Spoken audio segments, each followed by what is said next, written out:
Eu quero crer que alguns de vocês já me ouviram pelo menos 10 vezes falar da minha maravilhosa experiência que eu tive com o Espírito Santo ao voltar de um congresso aqui em Brasília em 1981. Eu vou tentar repetir de um modo bem sucinto. O Senhor me alcançou com o Evangelho. O Senhor já estava me costurando. Ele usou algumas pessoas para me evangelizar, com todo respeito aos católicos. Eu era católico, apostólico, romano, praticante, e o meu projeto de vida era ser coroinha do padre. Isso é uma verdade absoluta. Mas enfim, quando chegou maio de 81, foi a minha profunda e tremenda experiência de conversão. Já contei aquela história, vou repetir essa parte. Saí da minha casa, procurando uma igreja evangélica, e anoiteceu, uma longa história, não vou me deter nesse ponto. Ou seja, maio de 81, o Senhor quebrou todas as minhas reservas religiosas, humanas, porque, como diz a Bíblia, eu estava cego, completamente cego mesmo, sendo religioso, que frequentava a igreja oficial todos os domingos de manhã, sem exceção basicamente. Mas de repente de mim apareceu um vazio do tamanho da lua, que nada mais conseguia preencher. O Senhor me alcançou, fui batizado nas águas, em um córrego. A água estava vermelha de barro, porque choveu muito, mas meu coração estava mais limpo do que qualquer tecido que alguém possa lavar. Aí chegou um congresso aqui em Brasília em novembro de 1981. A convenção era uma única convenção. Brasília e Goiânia era a mesma convenção. Eu vim aqui. E na nossa igreja de Goiânia, nós buscávamos muito o batismo, o enchimento, o transbordamento do Espírito Santo. Cheguei aqui então em Brasília, alguns jovens foram jogar bola, outros foram não sei o que, e eu passei grande parte do dia, quando não tinha estudo bíblico, eu estava debaixo de uma pequena árvore que eu aluguei, no Sesc de Taguatinga. Foi esse congresso. Eu estava com uma sede muito grande, experiências novas com Deus. Mas enfim, a bênção que eu esperava encontrar, não a recebi. Recebi em outras áreas, mas não aquela. Mas voltando para Goiânia, lá pelas 11 da noite, domingo à noite, na segunda-feira cedo, eu estaria no meu patente, no meu trabalho. E de repente aquele ônibus, todos basicamente dormindo, com exceção de mim. Algo estava acontecendo no meu interior e não queria calar, não queria silenciar. Algo queimava a minha alma. E aí eu passei a orar em voz bem elevada, minha voz é forte, como você sabe, e alguns outros diziam: Paulo, pelo amor de Deus, nós temos que dormir, porque amanhã nós vamos trabalhar cedo. E quanto mais eles pediam, mais eu buscava. Dentro daquele ônibus, eu fui batizado, eu fui incendiado, eu fui inflamado, eu fui tomado pelo Espírito Santo de Deus, uma experiência tão profunda. E falar de algumas coisas, eu sei que pode assustar alguém, que eu já não percebia mais o teto daquele ônibus. Eu estava muito acordado. A minha sensação é que aquele teto perdeu, o ônibus perdeu o teto. Eu estava enxergando agora um céu estrelado, e bebi profundamente dessa noite. Eu quero ler com vocês 2 textos iniciais, para falar sobre o Espírito Santo na vida e no ministério de Pedro. Eu já tenho aqui pregado sobre alguns personagens do Antigo e Novo Testamento, Domingo passado, com esse tema, eu falei sobre Filipe, o diácono, depois também tornou-se evangelista. As duas personagens principais, humanamente falando, em Atos, é Pedro e Paulo. Temos muita matéria sobre esses dois irmãos, relacionadas ao Espírito Santo de Deus. Eu vou pregar um pouco sobre isso. Então, nessa noite, Atos capítulo 2, verso 17 a 21, e a carta que Paulo escreveu, ele escreveu mais de uma, para ler depois em 1 Pedro 2, 4 e 5. Então, primeiramente em Atos 2, 17 a 21.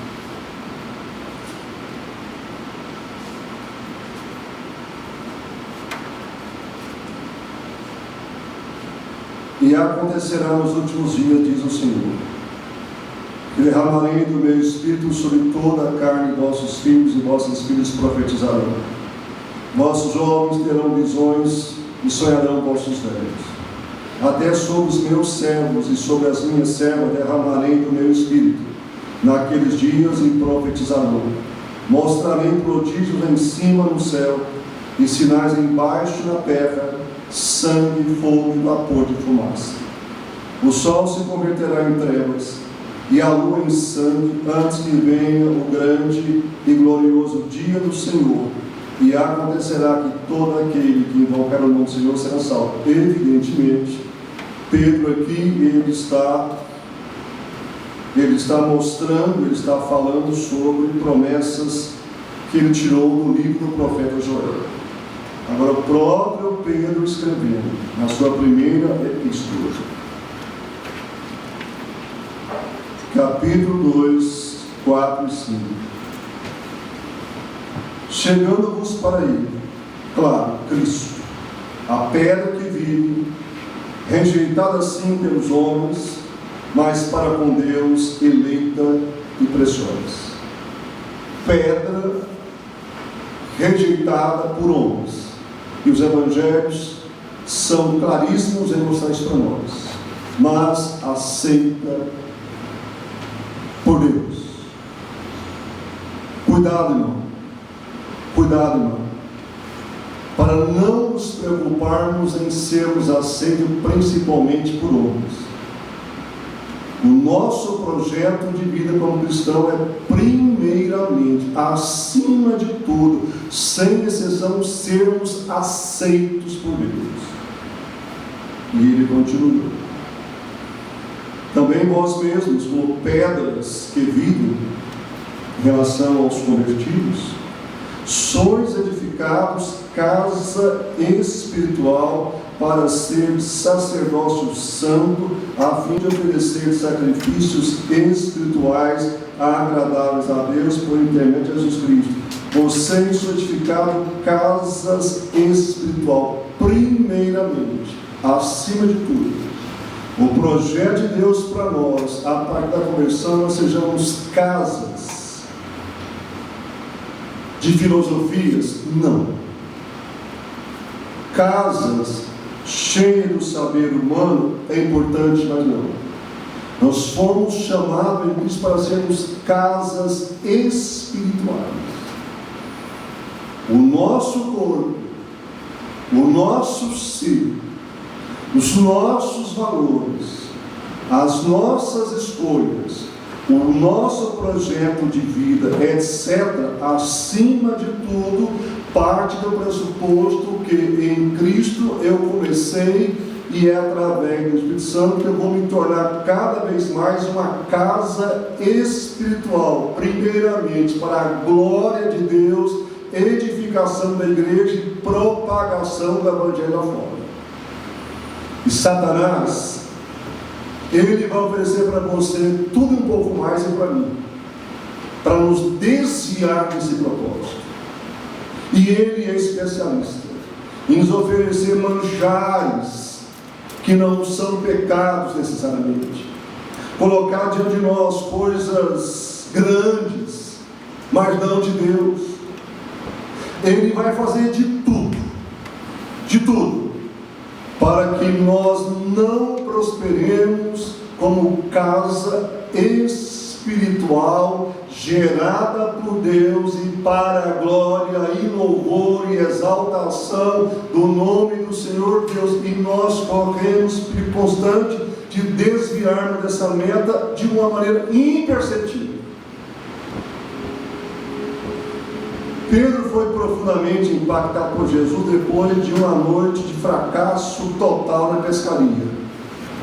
Seu ganha-pão. Perito pescador, refiro-me a Lucas capítulo 5, não pegou absolutamente nada. No dia seguinte, ele encontrou Jesus, absolutamente nada. Não foi coincidência. Assim também na sua vida não foi coincidência.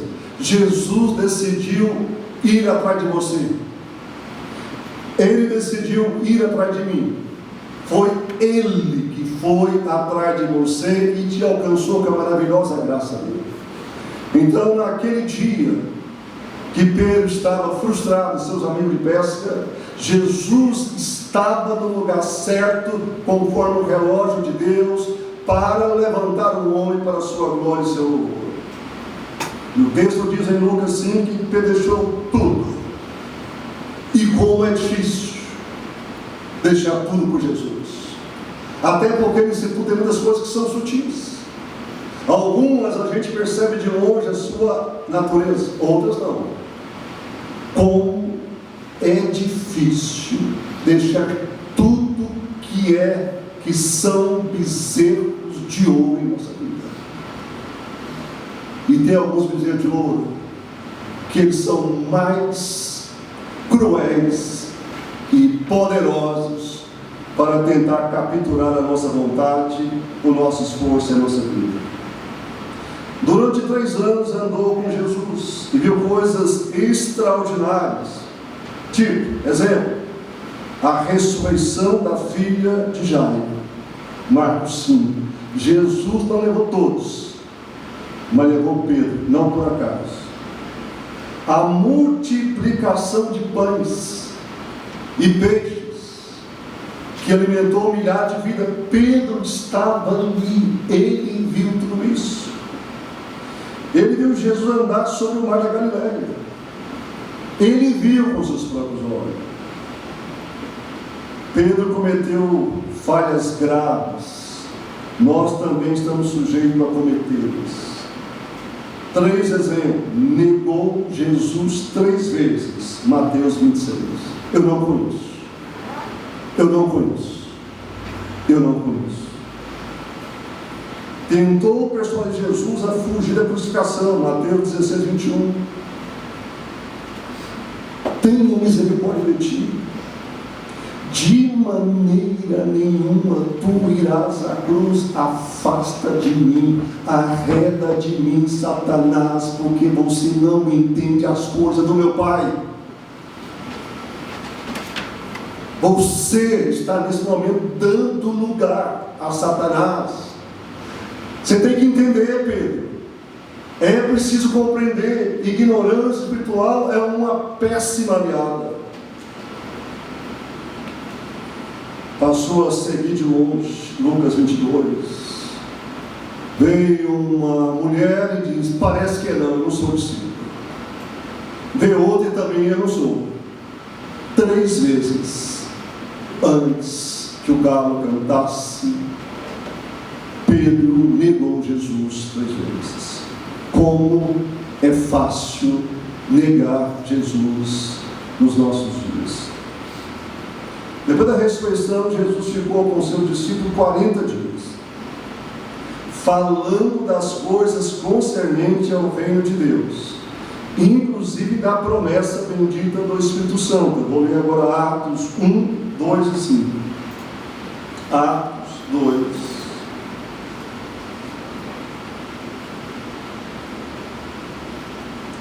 Até o dia que, depois de haver dado mandamentos por intermédio do Espírito Santo aos apóstolos que escolheram, foi levado às alturas. A este também, depois de ter padecido, se apresentou vivo com muitas provas incontestáveis, aparecendo-lhes durante 40 dias e falando das coisas desse mundo, não, Jesus é um homem de prioridades. 40 dias. 40 dias é muito tempo. Ele passou com os seus apóstolos, falando somente das coisas relacionadas ao reino de Deus. Ele não perdeu tempo com coisas vazias. Ele não perdeu tempo com histórias que não têm pé, não têm cabeça, que não têm propósito, que não têm vida. Ele não perdeu tempo com as coisas que não edificam. Ele centrou, ele sabia que ele só tinha 40 dias e ele focou naquilo que é essencial para mudar vidas. Permita uma pequena exortação a mim e a vocês. Nós já paramos para avaliar durante um dia quantas horas que nós gastamos com coisa que não tem valor nenhum, que não edifica nem sequer um pássaro, coisas que não vão abençoar as nossas vidas e nem vai abençoar a vida da nossa família e nem vai abençoar as pessoas que trabalham conosco, que estão ao nosso derredor. Irmãos, quantas horas com coisa que não vai alterar a eternidade de alguém, ainda mais nesses tempos das mídias. Quantas horas gastando horas com lixo, perdoe-me, mas é lixo mesmo. Aquilo não vai trazer conhecimento intelectual, aquilo não vai ajudar no vestibular, aquilo não vai ajudar no concurso, aquilo não vai ajudar no casamento, não vai ajudar nos relacionamentos familiares, isso não vai ajudar no trabalho do reino de Deus, é perda de tempo. Que o Senhor te ajude e me ajude. Não tem muito tempo que Deus me deu um puxão de orelha. Isto aí não é pecado, mas não te edifica. Isso aí não traz nenhuma edificação para o meu reino. Invista tempo em coisas que vão te fortalecer e te preparar para servir a mim, a igreja, a sua família e o meu reino. 40 dias, Jesus falando somente do reino de Deus. Sabe por que ele falou tanto? Porque ele tinha muito. Ninguém dá o que não tem. Para poder derramar sobre os outros as coisas de Deus, eu preciso ter. Como que alguém dá o que não tem? Como alguém dá o que não recebeu? Como que alguém abençoa se ele não foi abençoado? Como que alguém anuncia vida se ele não experimentou a vida? E Jesus então derramou 40 dias, num ambiente hostil ainda, de perseguição aos apóstolos. 40 dias ele investiu no reino de Deus, palavra, palavra, palavra e palavra no coração dos seus discípulos.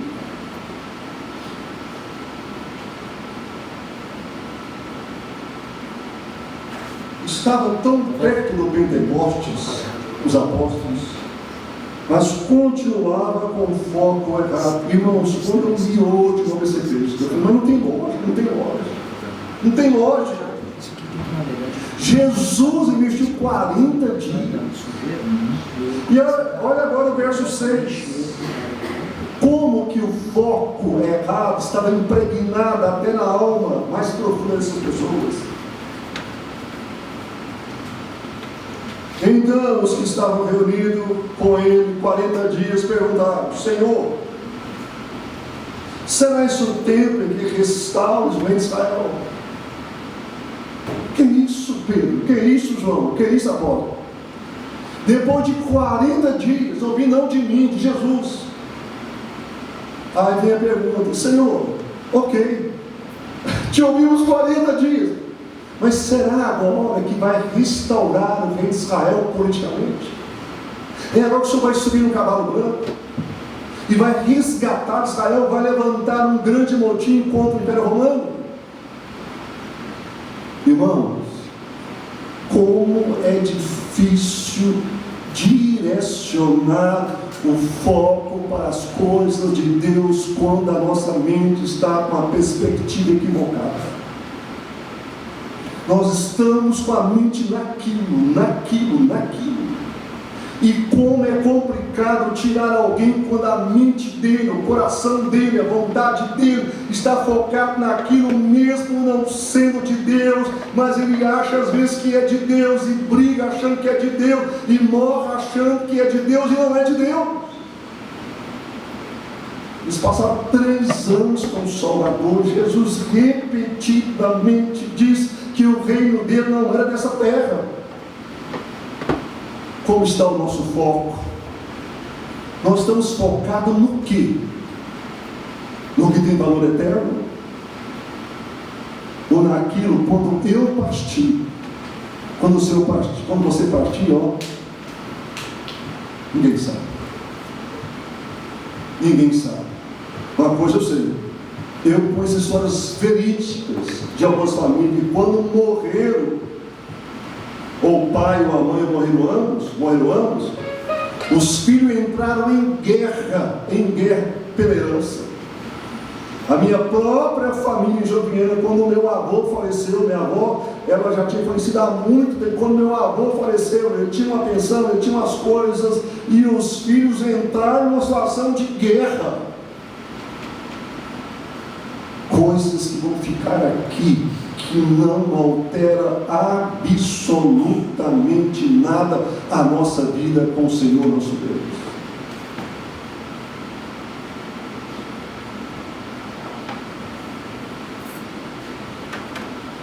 Realmente faltava algo muito importante para Pedro e os demais discípulos para romper de uma vez por todas. Teria que vir de cima. Em primeiro lugar, Pedro obedeceu Jesus e foi para o cenáculo esperar a promessa. Lucas capítulo 24, 49, Jesus diz: eis que envio sobre vós a promessa de meu Pai, permanecei, pois, na cidade, até que do alto sejais revestido de poder. Uma ordem claríssima após a ressurreição. Permanecei, espere, aguarde, vença a ansiedade, espere. Foi meu Pai que prometeu. Ele não pode mentir, ele não pode falhar. Se ele prometeu, ele vai cumprir a sua promessa. Fique em Jerusalém, espere. Eu sei que as autoridades lá estão querendo matar vocês, mas fique lá. E nós chegamos agora em Atos 2, de 1 a 4, que a promessa aconteceu.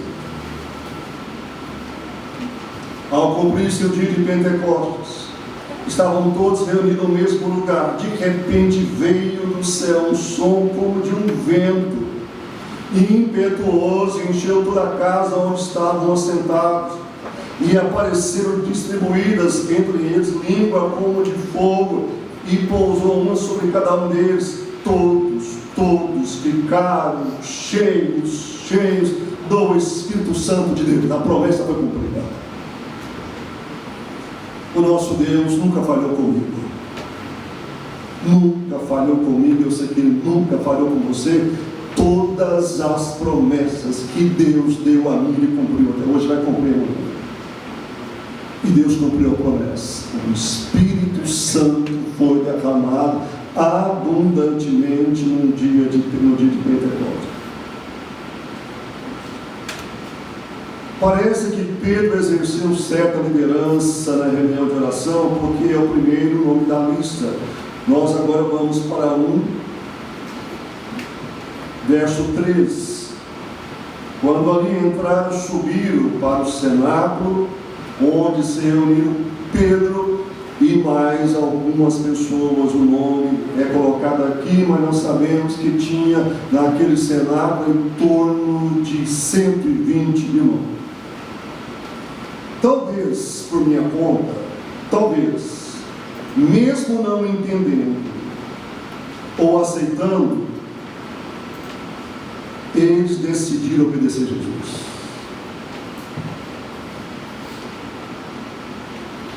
Mesmo às vezes não entendemos, não aceitando, o melhor caminho sempre é obedecer a Deus.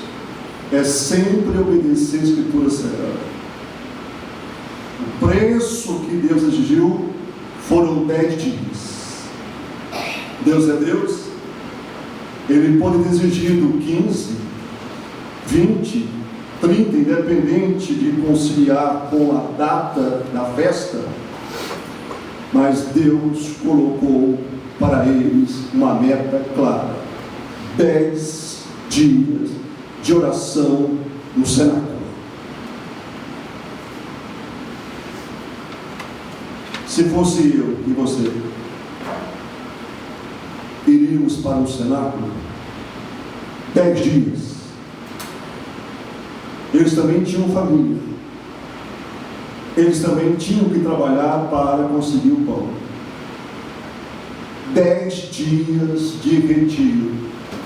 Você já parou para pensar nessa questão? Eu já parei várias vezes. Deus me chamando para um retiro. Meu servo, eu preciso de um retiro com você. Mas, Senhor, eu estou numa correria brava, mas eu preciso que você tenha um retiro comigo.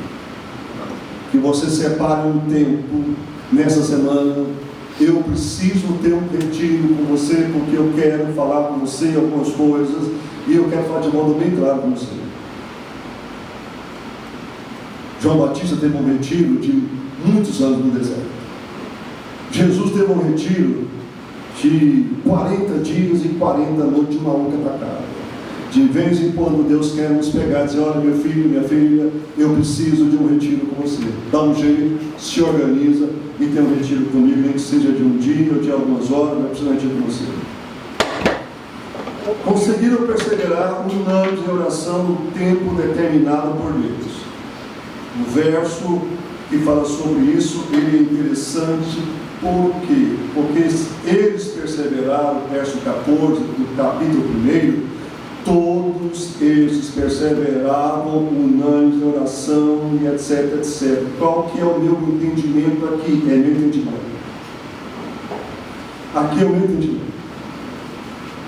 Por mais que eles possam ter obedecido Jesus, mas quem sabe o coração ainda não estava tão aberto. Ainda, quem sabe, não havia gozo naquele exercício de 10 dias.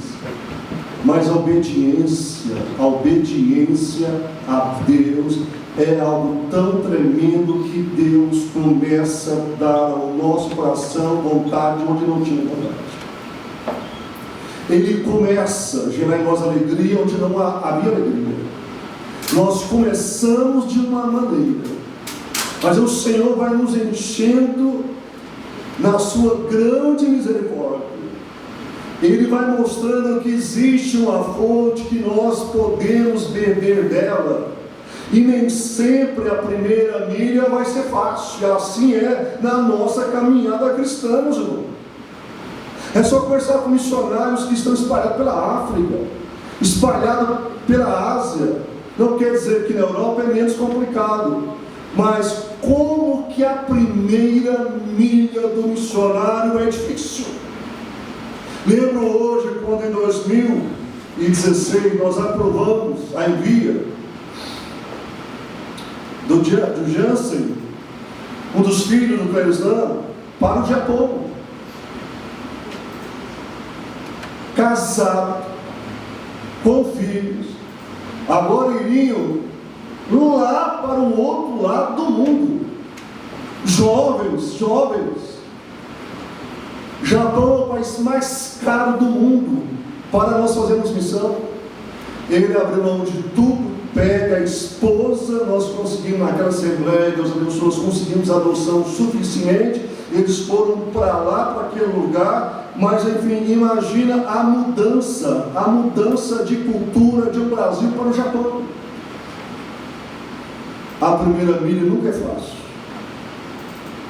mas depois da primeira milha, aleluia, Deus pode nos levar para um lugar que nós jamais imaginamos que teria um lugar daquele tão lindo, tão abençoado, que vai nutrir todo o nosso ser com coisas que nem em nenhum lugar da terra já tenhamos experimentado.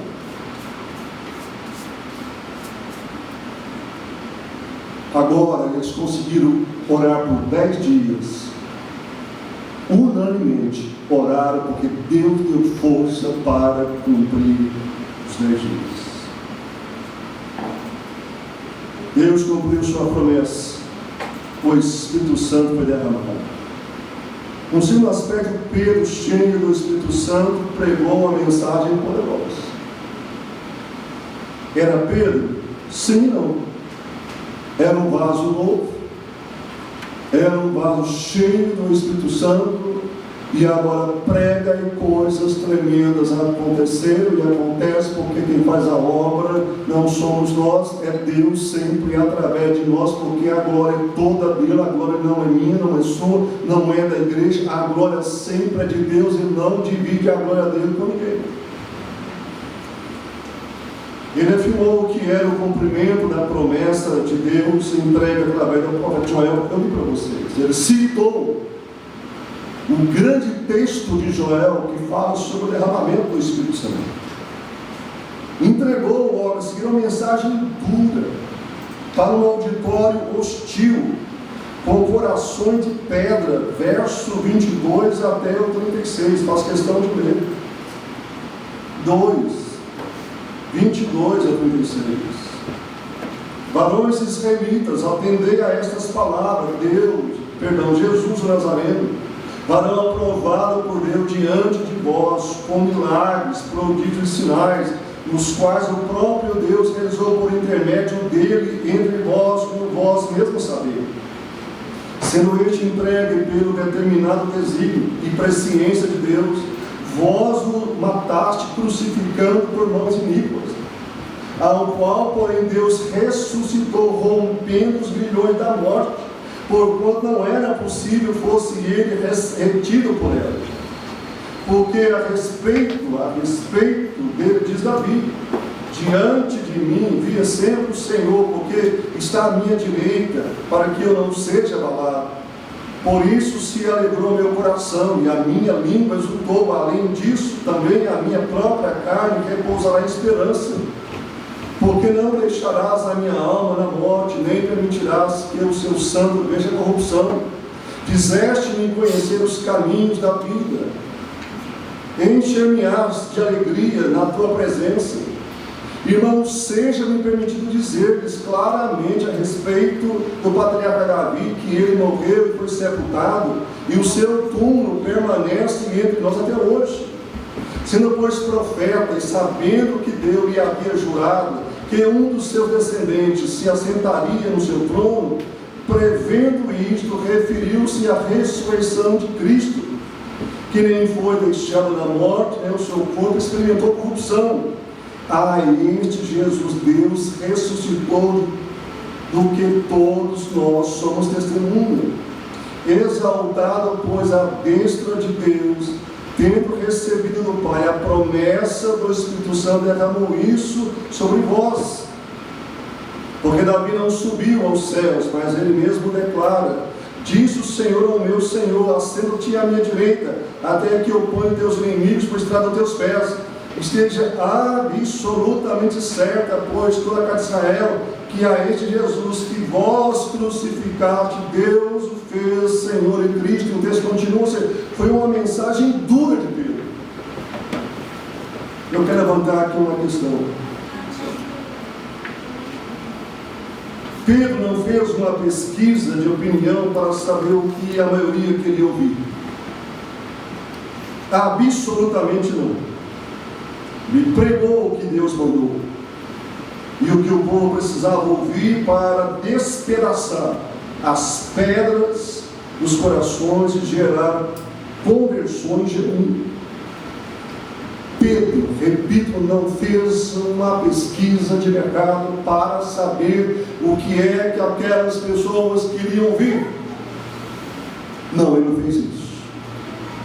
Ele teria muitos problemas no evangélico brasileiro nesses dias. Ele pregou Ele pregou o remédio que cura a alma do pecador. Ele pregou a palavra que restaura casamentos, que restaura famílias, que restaura relacionamento. Ele pregou uma palavra que gera esperança verdadeira. Ele pregou uma palavra que leva a pessoa para a vida eterna e não para o inferno.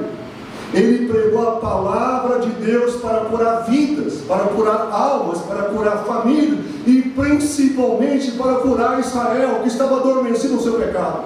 Aleluia, meus irmãos! Nós não podemos ser uma geração que queremos ouvir algo que venha realmente satisfazer o nosso ego.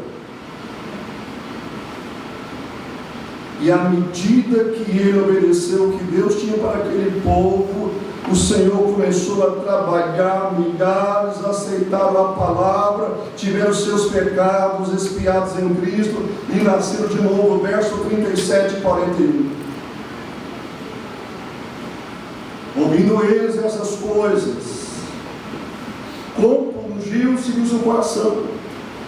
E nós sabemos que o homem natural não pode compungir, não pode quebrantar, ele não pode abrir o coração, porque ele decidiu abrir o coração. Isso é obra única do Espírito Santo de Deus, de abrir o coração do pecador. Amados, eu já contei para vocês aqui uma história, vou repetir, eu não sei a fonte, tem muito tempo, e nem qual a tribo da África. Chega lá um pregador e tem muita dificuldade de ter acesso àquela tribo. Depois de muito tempo, ele começou então a aprender algumas coisas daquela língua nativa. E aí Deus preparou tudo. E quando Deus prepara é diferente. O cacique autorizou que ele pregasse a palavra lá para aquela etnia, e o cacique mandou todos se reunirem para ouvir o pregador. Eu não lembro se com alguém que conhecia a língua dele, que pôde falar a língua nativa com mais clareza, enfim, ele pregou a palavra. Todos, absolutamente todos daquela etnia se converteram. E aí, o cacique fez para ele uma pergunta que não quer calar até hoje: por que você demorou tanto tempo a chegar aqui? Nós estamos demorando muito a chegar em algumas famílias do DF. Nós estamos demorando muito a evangelizar os colegas de trabalho. Nós estamos demorando muito a evangelizar os colegas da faculdade, da escola. Nós estamos demorando muito a evangelizar aquelas pessoas que nós jogamos, quem sabe, bola com eles. Nós estamos demorando muito a chegar até umas etnias. Há uma perspectiva que há mais de 100 etnias no Brasil que não tem ainda nenhuma presença evangélica. Enfim, por que estamos demorando muito? Será porque nós temos carros agora? Porque nós temos mais alguns recursos financeiros? Porque nós temos agora algumas coisas que nós não tínhamos no passado com o povo de Deus, que era como um povo pobre materialmente, e aqui para mim não exalta em nada isso. Mas para nós temos muita dificuldade de conciliar a prosperidade financeira com a missão no reino de Deus. Que Deus tenha misericórdia de nós. Enfim, aqueles corações foram abertos poderosamente pelo Senhor, e em torno de 3.000 pessoas aceitaram a Cristo. Terceiro e último lugar, mais oração. Novo sentimento do Espírito Santo, Atos 4, 23 a 31. No contexto anterior, a autoridade judaica ameaçaram Pedro e João de prisão se não parasse de pregar sobre o Cristo ressuscitado. São liberados e eles chegam então até onde havia um grupo, irmãos, a igreja caseira reunida, verso 23. Uma vez soltos, procuraram os irmãos e lhes contaram quantas coisas lhes haviam dito os principais sacerdotes e os anciãos. Ouvindo isto, unânime, nós não sabemos, eu andei pesquisando, não só agora, mas como unânime uma oração, tinha alguém que estava orando, os demais iriam atrás? Ou será que havia uma oração escrita e ele só estava lendo. Não, nós não queremos nisso. Alguém acha que quando fala que todos, é uma expressão, mas de fato uma pessoa que estava com a voz levantada. Mas vamos o que diz o texto. Abençoou-os, procuraram os irmãos e lhes contaram quantas coisas lhes haviam dito os principais sacerdotes e os anciãos. Ouvindo isto, unânimes, levantaram a voz a Deus e disseram: Tu, soberano Senhor, que fizeste o céu, a terra, o mar e tudo que neles há, que disseste por intermédio de quem? Do Espírito Santo. Deus continua a falar hoje também através do seu Santo Espírito, por boca de Davi, nosso pai, teu servo. Porque se enfurecem os gentios e os povos imaginam coisas vãs?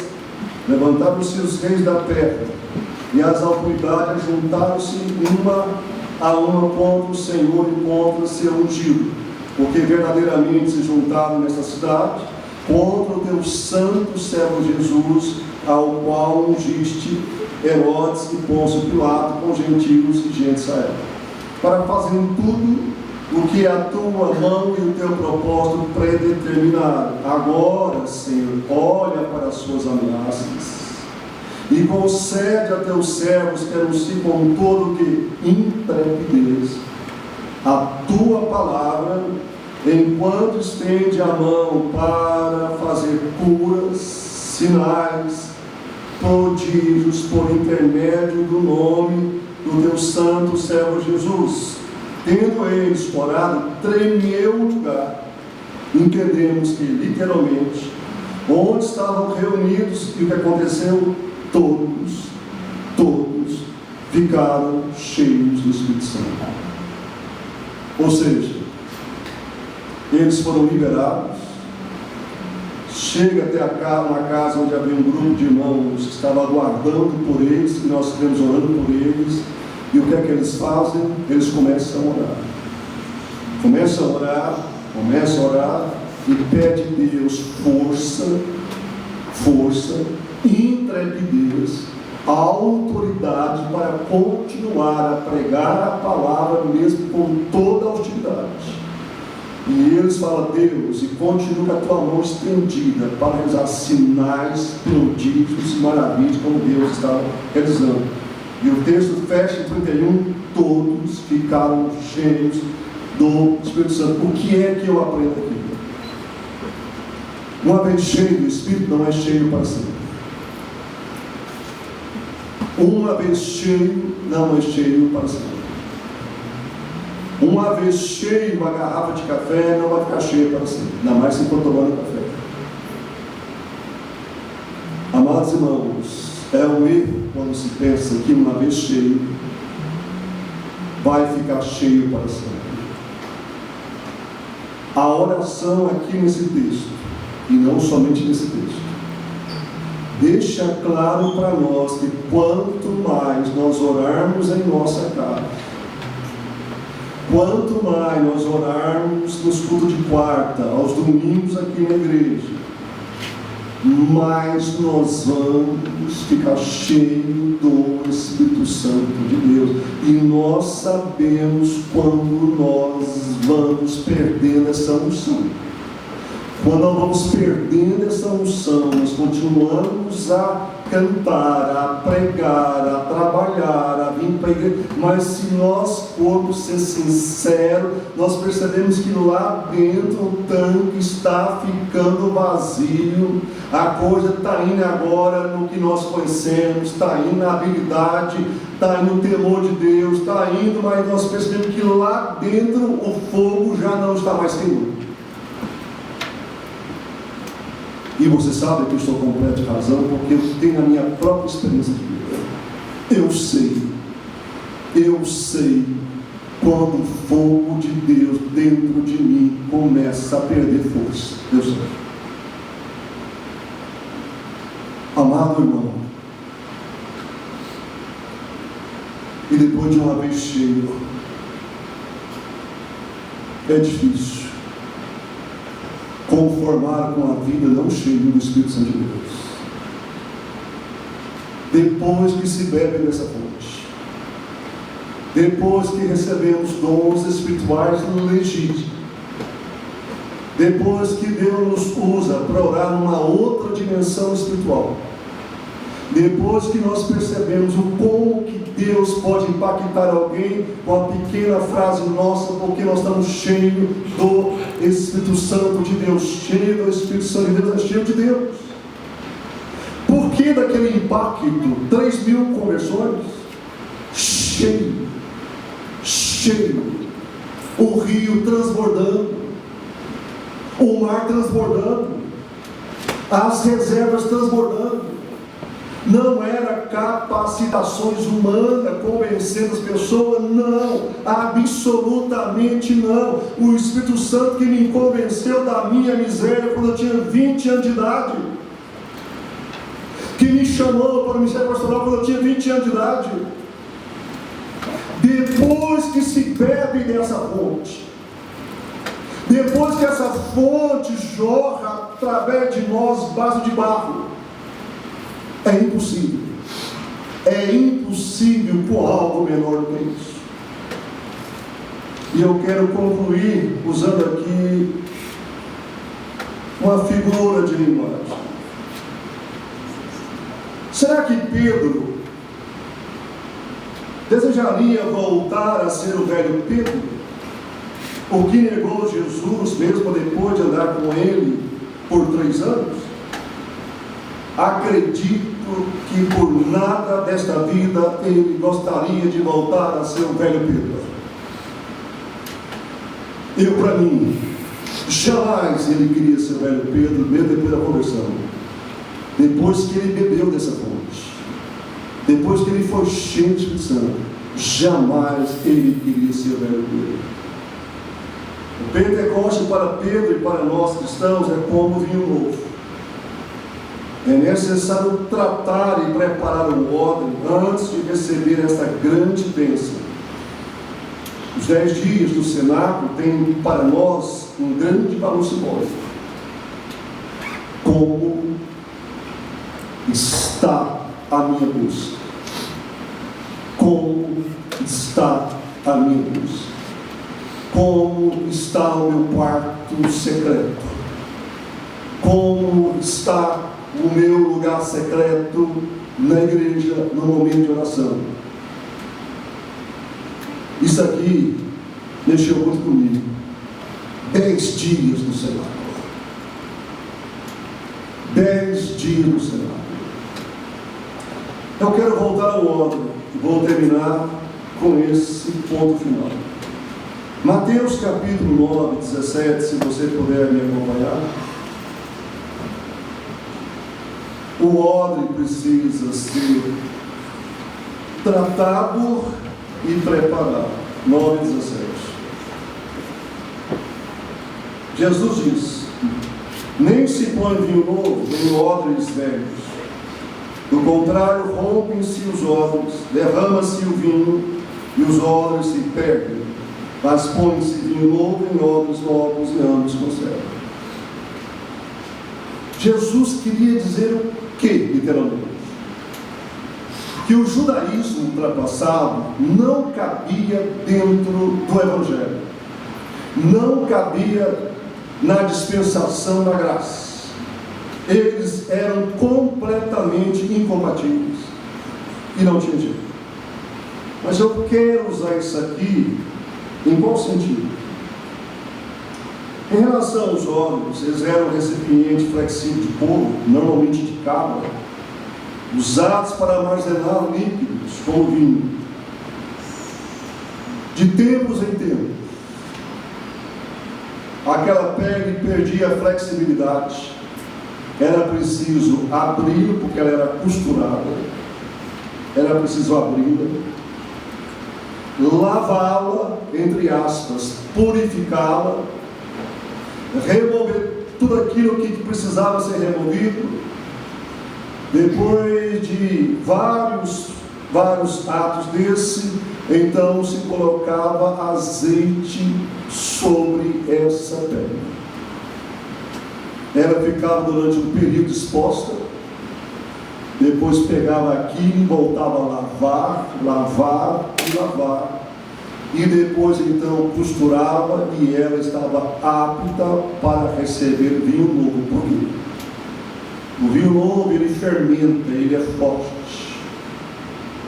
Se colocasse vinho velho, vinho novo no odre velho, ia arrebentar com as costuras, ia perder-se o vinho velho.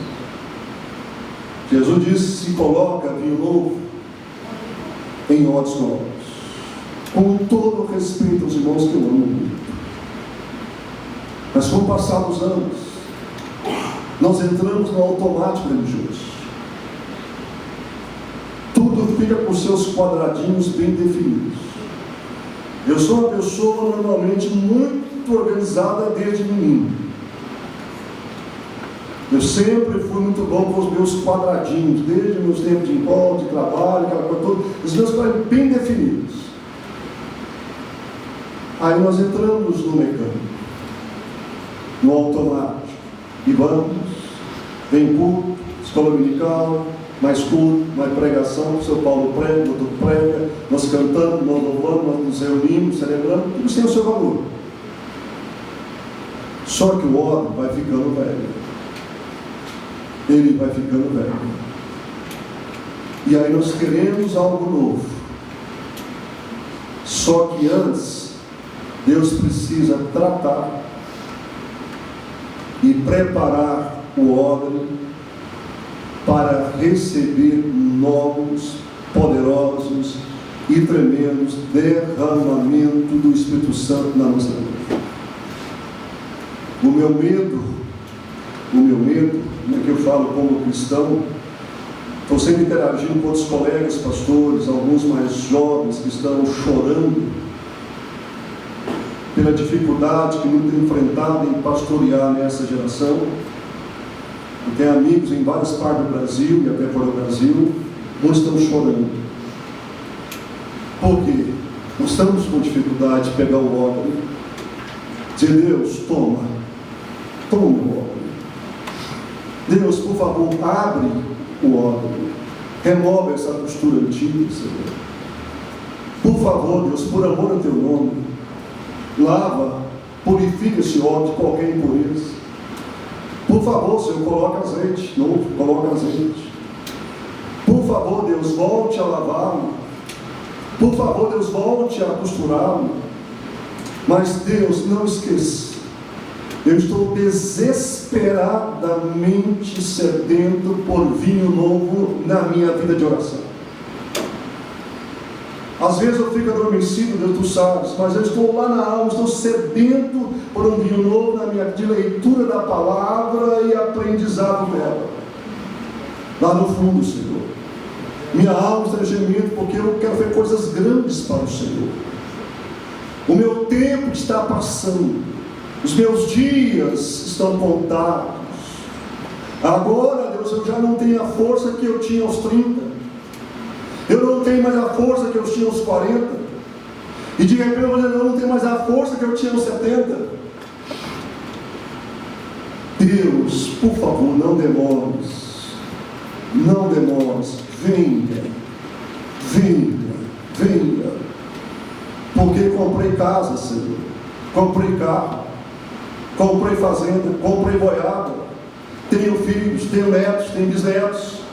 Tem até um dinheirinho na poupança para emergência. Eu consigo até ir de férias lá para Porto de Galinha, que é uma maravilha aqui lá. Queria 2 vezes por ano.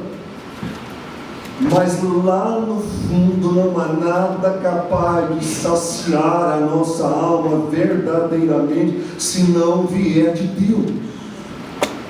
Se não vier de Deus, nós podemos conquistar todas as coisas dessa terra.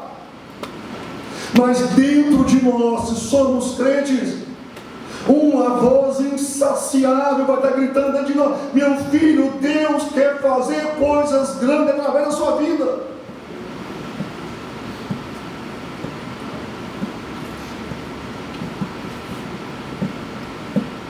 Queremos orar por isso nessa noite. Eu, Paulo Antônio, eu tenho chorado diante de Deus. Deus, não deixe eu me acomodar.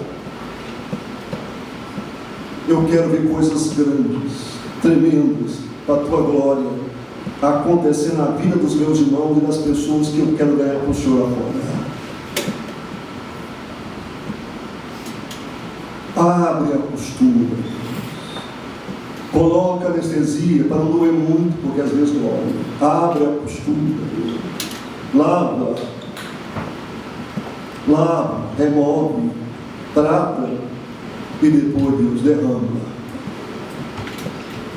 Daniel, você pode vir com os meninos para cá e depois derrama